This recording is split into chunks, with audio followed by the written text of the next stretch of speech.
Hello Instagram. We have an exciting breaking e-commerce session today. Going to wait a bit for our followers to join us. Hello everyone.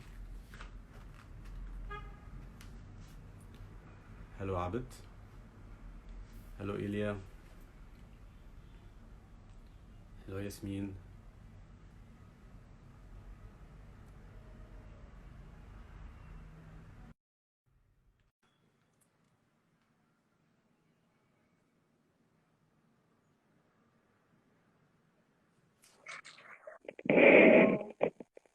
Hello.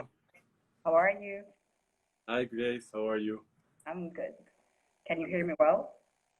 Yes, can you hear me? Yes, indeed. Okay, great. Grace, thank you for joining me today. I'm gonna kick things off with a quick intro. The Breaking E-commerce session, everyone, is an initiative to educate merchants and retailers to successfully sell and grow online. Over the past weeks, we've been developing these sessions to share with everyone some interesting insights on e-commerce, on retail, and how to develop your business and start an online store. And today's session is on creating product pages that sell. It's a very interesting topic, and I'm very happy, Grace, to have you join us. You are the head of creative at Ecoms. Can you please go ahead and give us a quick intro on yourself? Hello, everybody. Hello, Malik. Hope you're safe. And I would like to just say for the past 5 years, I've been working constantly on enhancing the e-commerce experience for our users in terms of the back end and the front end, their websites. So mainly today, I'm going to share with you these tips and tricks that we always use while creating our e-commerce stores. Great, perfect. Yeah. So let's start with first things first. Let's start with defining what a product page is so that everyone knows the context of the session. So what is a product page in brief?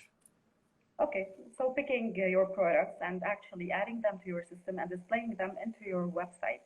So it is an image plus some description, the price, and a journey by itself.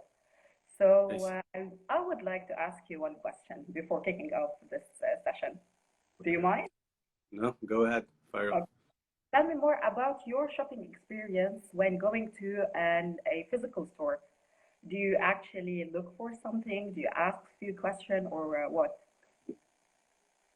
Okay, so first thing, what happens to me is um, I try to I try to see what impresses me around, and Hmm. I start asking questions for this specific product. Okay, okay. So please go ahead. As soon as he starts asking me, usually I ask if for example, let's say I don't know, a jacket or a shirt, the size. If it's the color that I want, then okay. If it's not, I ask for another color, and I'd like to know about the quality, if it's good or bad. So I'd like to clarify a bit on that. And yeah, I think these are the questions that come to mind. Okay, so we want our users, when they browse this page, to be answered all these questions. So we want them to live almost the same experience that they live in the actual physical store, for sure, because there is no salesperson in front of them in order to answer all these questions. This is why I'm asking you these questions, because it is a common behavior to ask about the sizes, the colors, the prices, the fabric, and so on. So we will Yeah, be covering all this experience today. Please go ahead. cool. So I think as you mentioned, the product page is a page that has the product elements that are being promoted or advertised, and the user is going to buy from image to description to everything else. We're gonna talk about those in detail, but let's start with how do we classify these products on the site itself? Okay, you have two ways of classifying the products. The first one is classifying them by categories in terms of all the shirts under the category shirts, all the jeans and under the category jeans, and so on. But we have jeans for men, we have jeans for women. So if you cater for both genders, you have to specify that this kind of jeans is specific for a woman and the other one is for men. And if you have it unisex, you can state that it is a unisex product. So the categories can be classified depending on your industry and your business model. So, or we can just state it is a jeans or it is a shirt in case only we cater only for men or only for women or for babies or toddlers. So this is the part of the classification itself. But we have another kind of classification, which is the collections. So you have to group your products into collections. If we're talking about the retail world, the retail business, we're all familiar with the term spring summer collection, winter fall collection. So we group these in order to inform the users or the customers that these belong to this collection and these belong to the other collection. And in other industries, we might use as well the collection just to group the products for new arrivals, the items on sale, best sellers, and so on. These are fold under the classification part that we're talking about. I see. Yes. So we can either classify them by collection, or we can classify them by the gender itself, or by the type of item that is being sold on the site, depending on how big the business is. The best way to do it is to combine both the categories and the collections. So you can give two experiences for the user, either to go and search by category or to search by collection. I see. Brilliant, brilliant. So let's say the user now, he went through the website, the navigation menu is clear, everything is well classified, and he chose an item and he dropped into the product page. What does this page look like? Okay, so we have to divide this page into three sections. The first section is the image, which is 70% of the work, and you will be shocked a little bit, but our customers are image oriented. Mm-hmm. They learn their images in milliseconds, and they like to see pictures. They like to browse, to zoom in, to see the material, the details of it. So this is the first part, the images. We're going to take a lot of time to talk about images. We have the second part, which is the product description. And then we have the other ones like the quantities, the variation. And these are the like the pepper and salt of the product that answer all the questions of the user that you previously mentioned. So now we're going to focus on the images. Then we're going to talk deeply on the description. Then we will tackle the other topics one by one. The first one, the image. We stated that our users and customers are visual learners. So 73% is a big number. So you have to focus on your images. Please take your time, take some beautiful pictures, take the t-shirt. Let's take the t-shirt, for example, because everybody can relate to it. So let's take a t-shirt. We can take a shot from the front side, the back side, maybe I don't know, the sides of it, and worn on a model, or I don't know, if we have an aerial view, when we have bags, when we have something else. And in case you have the luxury to have a 360-degree image, why not? Please put it there. So these images should be taken by someone professional, because they will know how to expose your products in a very beautiful and professional way. For sure, it is very recommended to have a white background.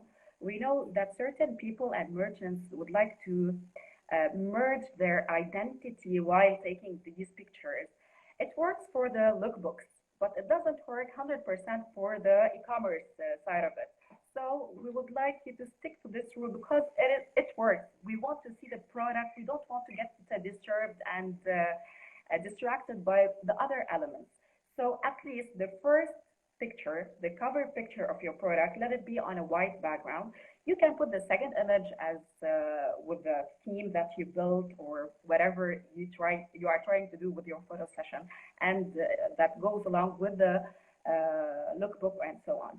And we want high-res pictures because we want the user to be able to zoom in and see all these the material, the details of it, because he cannot touch it. He lost this feeling.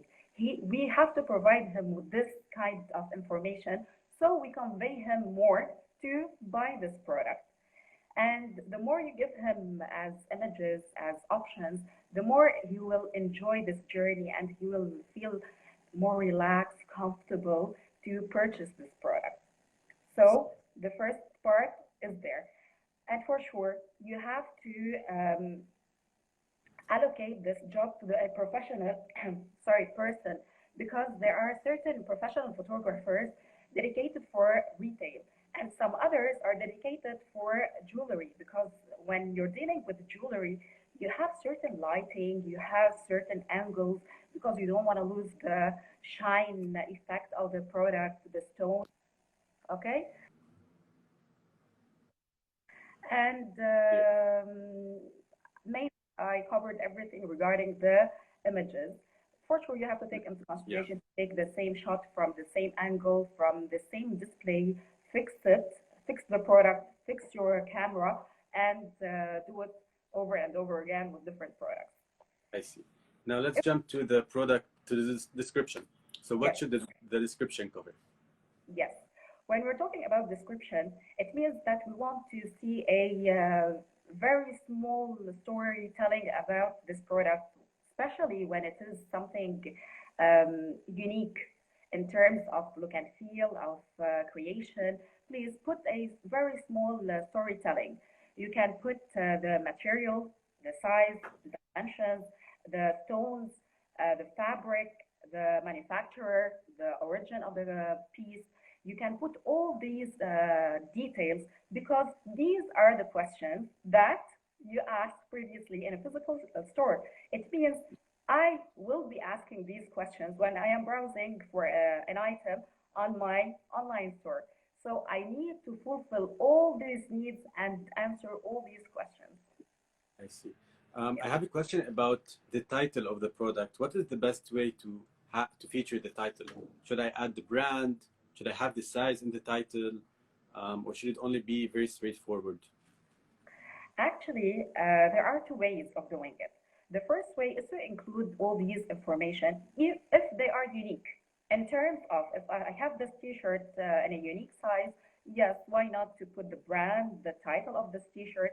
Maybe I can give it a very funny and funky name like Lulu, like I don't know, Lyra, I don't know. And you can state that it is a unique piece or a unique size. You can do so.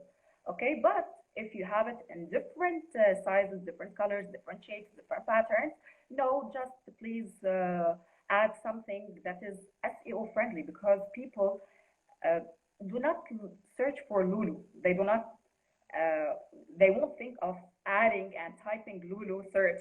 They will be asking for shirt or trendy shirt or casual shirt or something that describes well the product itself. You have always to think about the SEO and how the user will be searching for this product. I see. So that covers the image, the title, the description. There's always the social media icons, the ratings, the reviews. So what about that part? How should they be featured? Okay, first of all, it is very beautiful to have the social media platform, the social media icons, because it is a free tool to market your products. If I like this product, I would like to share it with my friends. Yes, I would like to press this button and share it on my Facebook page, on my Instagram. Sorry, we cannot share it on Instagram. We can pin it on Pinterest and I forgot. Anyways, so we can use these tools in order to promote these products. Why not to have them? Some Yeah. people do not use them, but some people will use them. And the second part of your question was about having the rating and review. It is beautiful to get to have it there, because if I'm not pretty sure about this product, I want to see other people's opinion about this product. If it is rated 3, I want to know why it is rated 3. If it is rated 5, oh wow, I want to be impressed. It is very impressive, and I want to see why as well. So it is good to have it.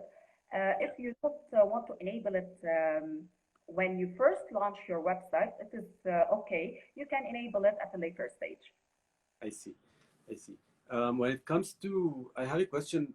So to jump to another topic about the variations of the product itself. Yes. How are these variations featured?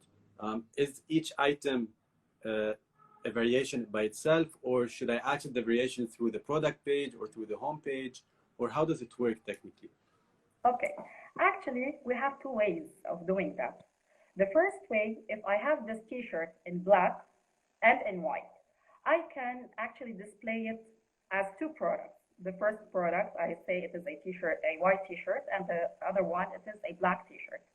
This is a good way to do it.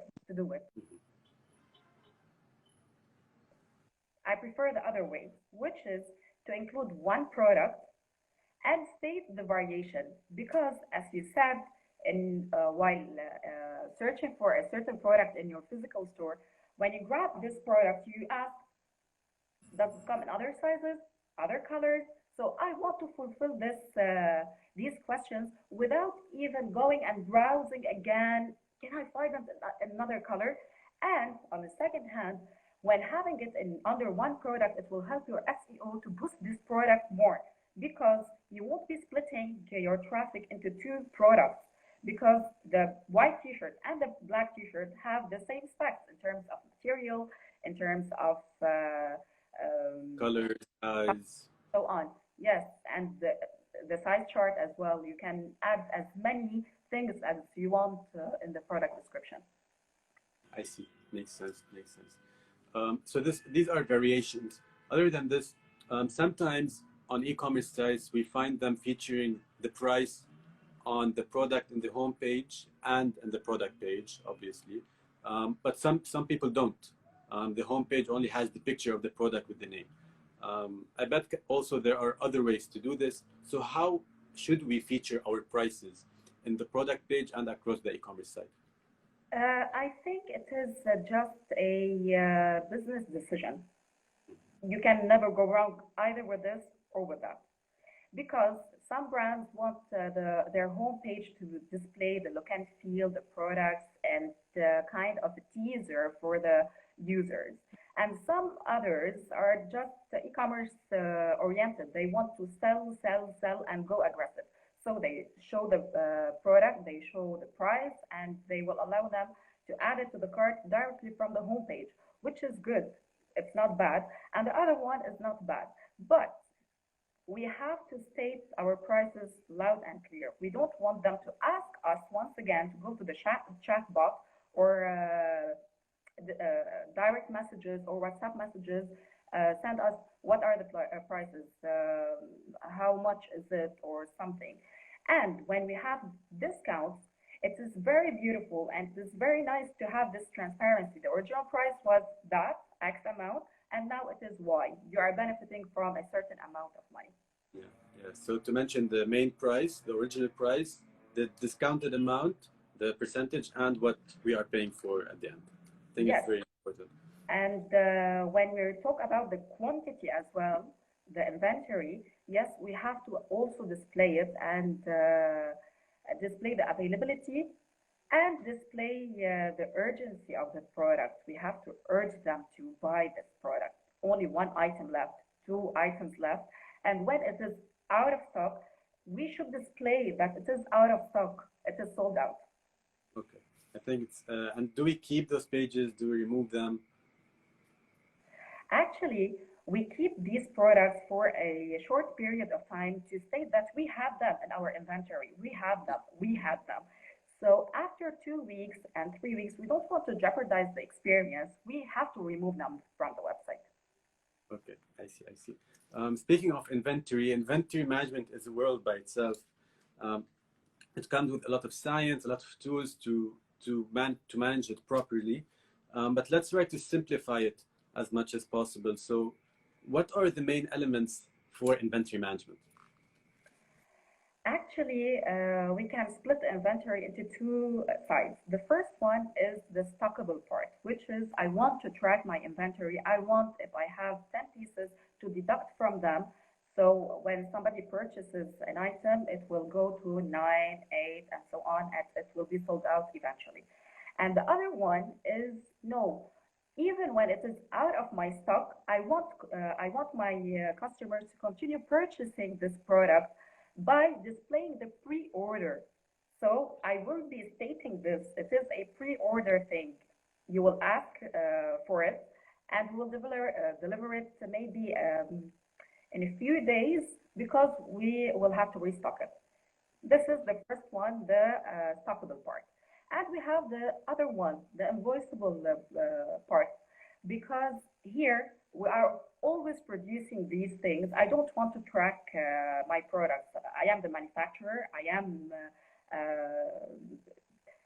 manufacturing these products, so I want to keep on displaying them on the website. I don't want them to go out of stock.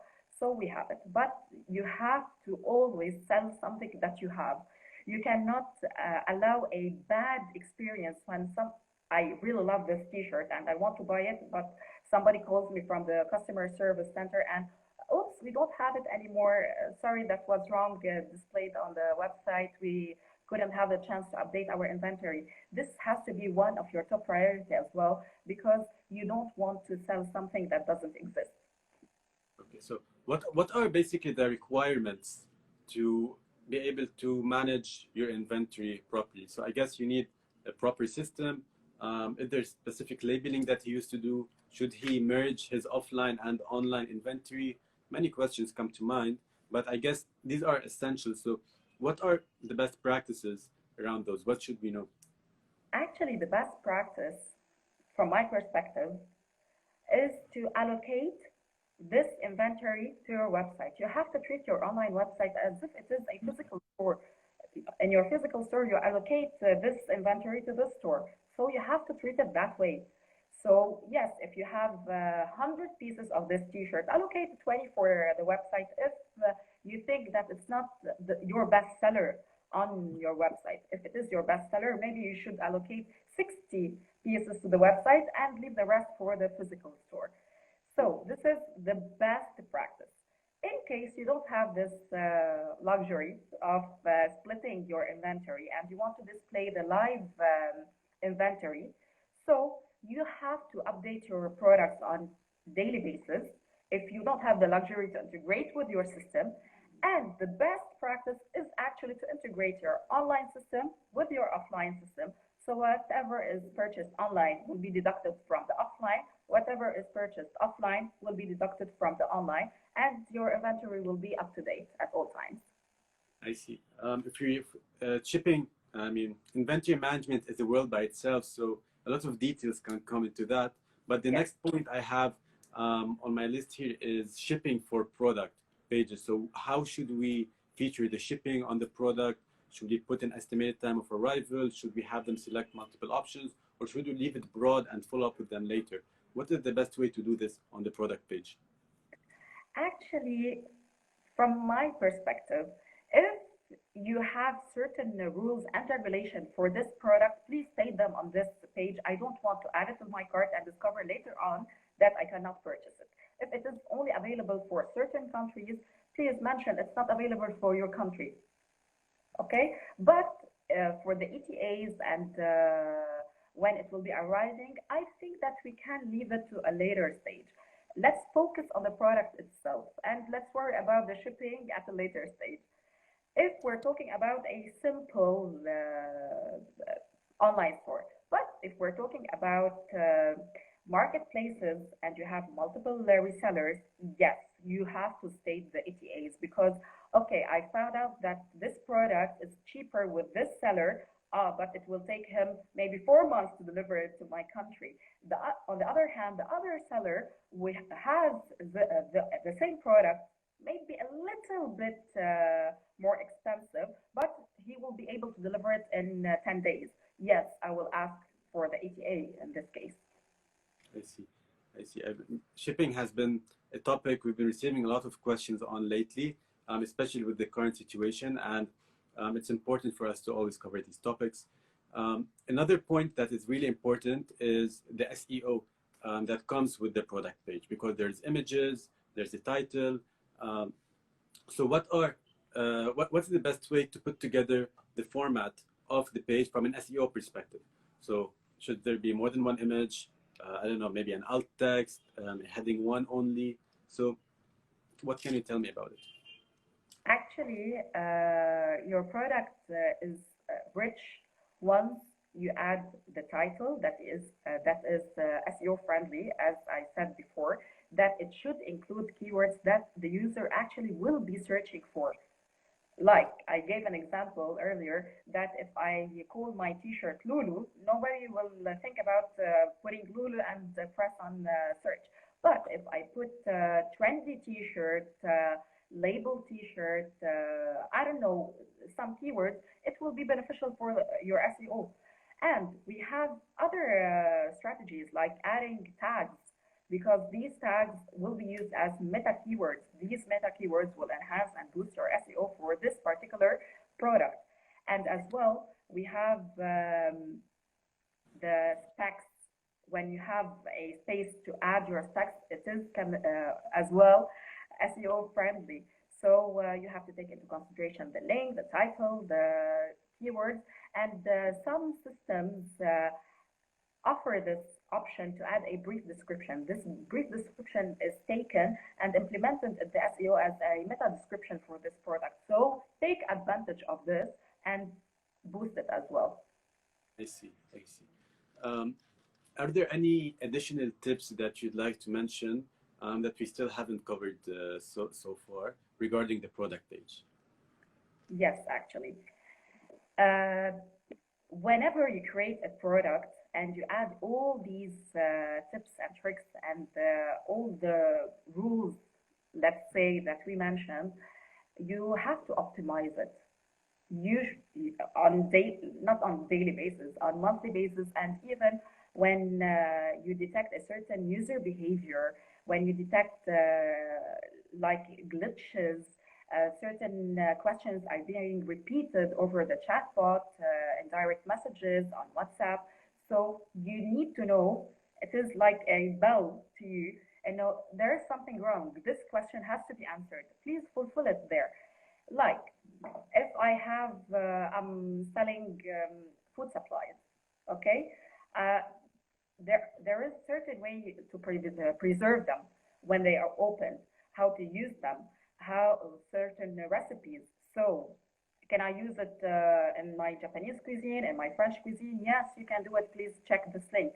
And you can follow this recipe, and you can put links in your description. And actually, you can add some videos in your description as well. And for the size chart, we didn't mention that earlier deeply. But when I'm purchasing something like my apparel, my clothes, I should mention the size chart, because stating small, does it small fit me? Does it fit you? I don't know. I need to see something that I can understand, I can relate to it. And when it comes to jewelry as well, we should put the size chart as well, because the ring might not fit your finger. So it has its own size chart. Do not unify your size charts, I see. because the tops are totally different than the bottoms. So have a different charts. And as for the other industries, we didn't cover, let's say, the electronics. I'm going to switch to the electronics a little bit. There, the product description is not enough for them. They need another section, which is the specs, the capacity, the Bluetooth on, off, and so on, and the maintenance, the warranty, and these sections have to be displayed on the bottom of your product. This is an additional piece of information and answers for the tech people and the tech customers. On a separate hand, we didn't mention at all the bottom part of the product page, which is which includes the upselling and cross-selling. If I'm browsing this particular t-shirt, maybe I would like to continue my look. I want to purchase the other items that will go along. I will buy the jacket, I will buy some accessories, shoes, high heels, I don't know.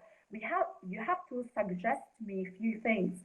It will increase your sales and it will be a better experience for me. If I'm in love with this t-shirt but I don't know how to style it, maybe it will give me a certain hint and I will be purchasing other items along. I see. Cool. These tips are very important, Grace.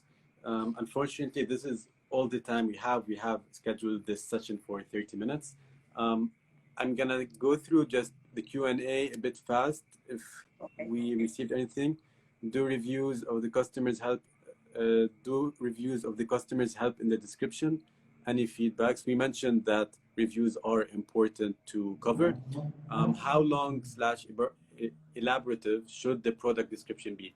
This is interesting. So is there a character limit, a word limit, and what is the perfect amount for the description? Actually, uh, I mentioned that customers are visual learners, so the description has to be concise, minimalized, and well formatted. If I see a paragraph like that, I'm not excited to see it. But when I see short paragraphs, bullet points, I will be interested to see them because and to read them because they will be an additional value and an extra value for me to actually to push me to buy this product.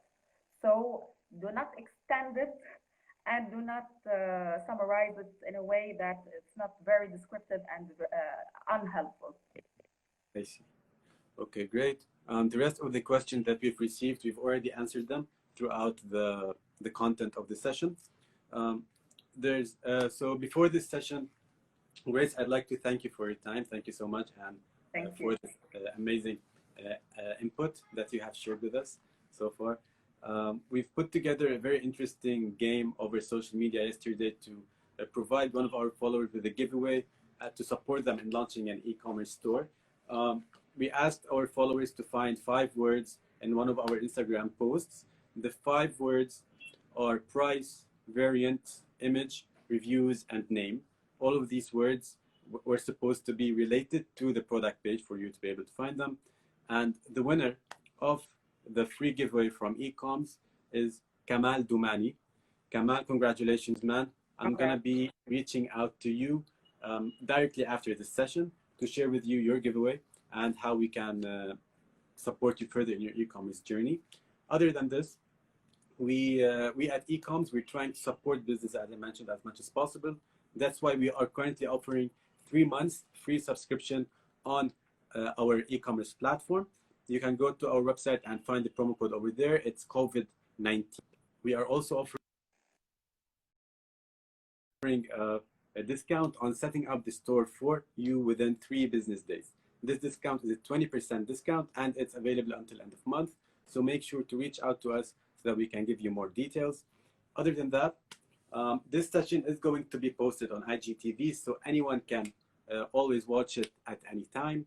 And we can send you folks a recap by email. If you need it, just send me your email in DM and I'll make sure to send you it as soon as possible. We have more interesting sessions coming up, everyone, around different topics on e-commerce. So make sure to stay tuned on our social media accounts. Grace, is there anything else you'd like to say? First of all, I would like to thank you. I would like to thank all the merchants that joined us and the audience. And I will encourage them to start their online businesses and to optimize the experience in order to increase their sales and to have enjoyable shopping experience for their users. They have to put themselves in their customers' shoes. If they are annoyed by a certain experience, please do not implement it on your online store. Avoid distractions and provide them with all the needed information in order to convert them. And that's pretty much it. Hopefully that we gave you all the useful tips, and hopefully you will be implementing them soon to your stores. Thank you. That's great. Thank you so much, Okay. Grace. Stay safe. Thank you, everyone. Have a great day. Bye-bye. Bye bye.